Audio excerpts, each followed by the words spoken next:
Yes, back with Teacher Reda, we are going to study mathematics. So everyone, let's prepare your book. But before that, we want to pray. So everyone, for your hand, close your eyes and bow down your head. Let's pray. Our Father in heaven, we say thank you for today. We say thank you for new blessing, for everything that we have done in our life.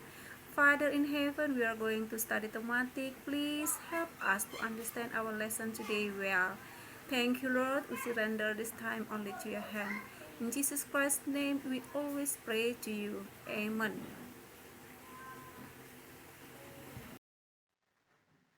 Oke, kita kembali di dalam pembelajaran kita dari tema selalu berhemat energi dari subtema yang ketiga, energi alternatif. Pembelajaran kita hari ini terambil dari pembelajaran 5 dan 6 dengan tujuan pembelajaran kita. Teacher Reda berharap kamu dapat untuk menjelaskan manfaat jagung, kemudian kamu dapat menjelaskan pemanfaatan sumber daya alam, lalu kamu dapat menjelaskan hak dan kewajiban menghemat energi. Oke? Nah, Teacher Reda mau kamu siapkan buku tematik kamu dari 4B ya, semuanya siapkan bukunya. Nah, akan masuk dalam pembelajaran kita. Perhatikan gambar berikut.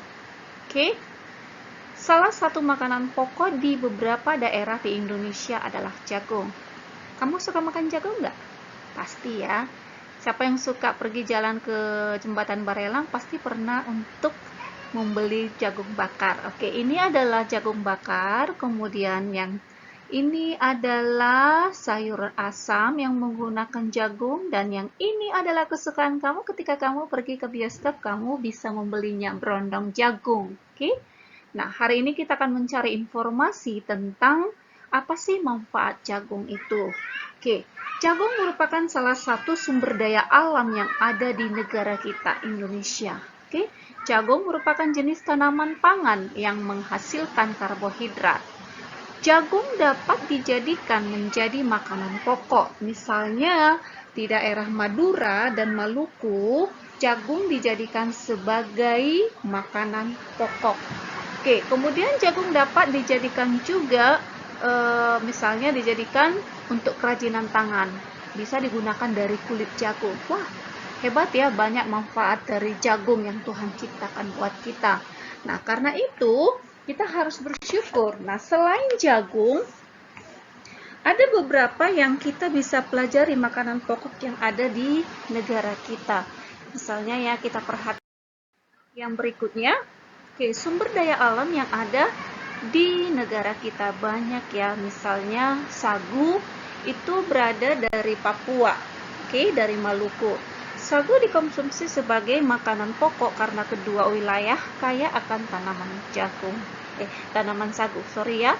Nah, kemudian beras dan singkong di desa Cireundeu atau Cimahi, Jawa Barat. Oke, mereka mengolah singkong menjadi tepung beras atau beras singkong. Kamu suka makan singkong? Ya. Nah, kemudian yang berikutnya lagi. Oke. Sakelan di desa Segedong, ya, Temanggung, Jawa Timur, nasi jagung memberi tenaga dibanding dengan nasi beras. Oke. Kemudian di Jamaut di Biak Numpur, Papua, oke. Jamaut sejenis tanaman serealia ya. Serealia, tumbuh subur di Biak Numpur dengan nama lokal itu adalah pokem. Kamu bisa mencarinya ya, melihat gambarnya nanti.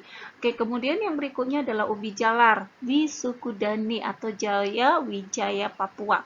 Ubi jalar disebut dengan hipere oleh masyarakat sekitar. Nah, itu adalah beberapa makanan pokok yang ada di negara kita. Yang pertama sagu, kemudian kedua beras singkong, kemudian sakelan, kemudian jamaut dan ubi jalar. Dan juga tadi Teacher Reda sudah sebutkan jagung. Itu adalah sumber daya alam yang dimiliki di bangsa kita. Karena itu kita harus bersyukur ya. Dapat dijadikan untuk kesejahteraan masyarakat di Indonesia ya. Karena itu harus dijaga dan dilestarikan. Perhatikan berikut. Nah, saat ini telah banyak dikembangkan mobil yang dijalankan dengan energi matahari. Oke, menggunakan mobil tersebut akan sangat menguntungkan karena kita tidak perlu membeli bensin. Wow, very good.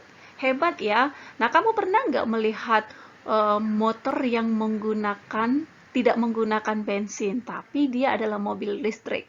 Pernah kan? Coba kamu lihat di jalanan. Sekarang ini sudah ada diciptakan produknya motor listrik. Jadi dia tidak menggunakan bensin lagi. Nah, kalau menggunakan misalnya listrik, dia tidak menggunakan bensin. Nah, listrik itu bisa juga didapatkan dari misalnya energi alternatif dengan menggunakan panel surya. Kita sudah mempelajari ya energi alternatif. Masih ingat energi alternatif? Pasti ya. Alternatif itu misalnya seperti matahari, air, angin, itu sudah kita pelajari. Nah, Teacher Roida mau kamu dapat mengingatnya kembali ya.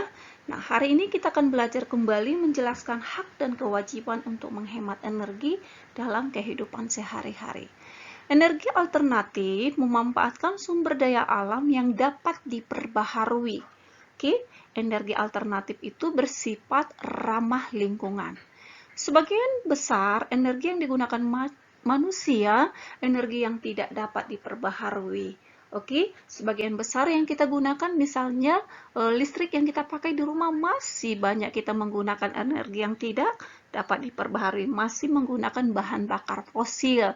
Nah, kalau kita menggunakannya secara terus-menerus dengan tidak menghemat, maka persediaan lama-lama akan habis. Karena itu kita perlu untuk mengembangkan pemakaian energi alternatif.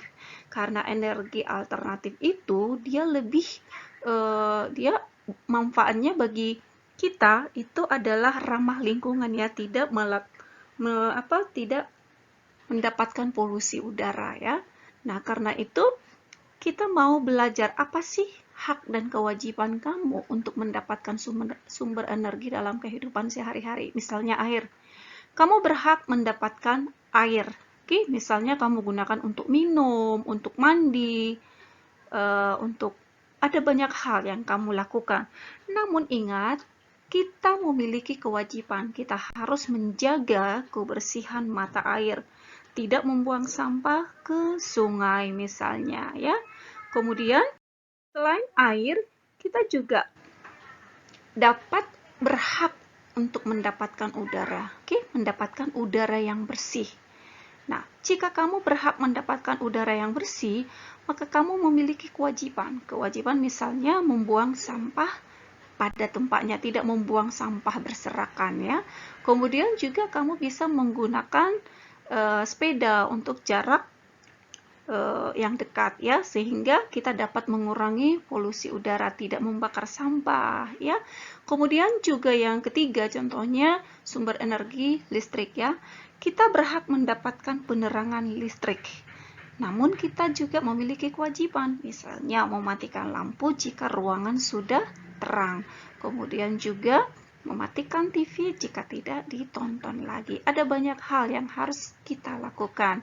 Ya, itu adalah beberapa contoh yang bisa Teacher Roida sampaikan sumber energi yang dapat kita terima dan kewajiban yang harus kita lakukan. Nah, Teacher Roida mau kamu melakukannya di dalam kehidupan kamu sehari-hari. Jika kamu mendapatkan air yang bersih, maka gunakanlah air secukupnya. Oke, jika kamu mau mendapatkan penerangan yang terang, maka gunakanlah yang secukupnya. Sehingga kita dapat untuk memanfaatkan energi yang secukupnya, tidak membuang-buang energi ya. Ingat ya, sumber daya alam yang Tuhan berikan kepada kita, kita harus jaga sebaik-baiknya. Oke, pembelajaran kita sampai di sini dulu. Teacher Roida percaya kamu dapat memahami apakah manfaat jagung, kemudian bagaimanakah contoh-contoh sumber daya alam yang Tuhan sediakan bagi kita, lalu apa yang menjadi hak dan kewajiban kamu. Oke, pembelajaran kita sampai di sini, kamu bertemu di dalam pembelajaran yang berikutnya.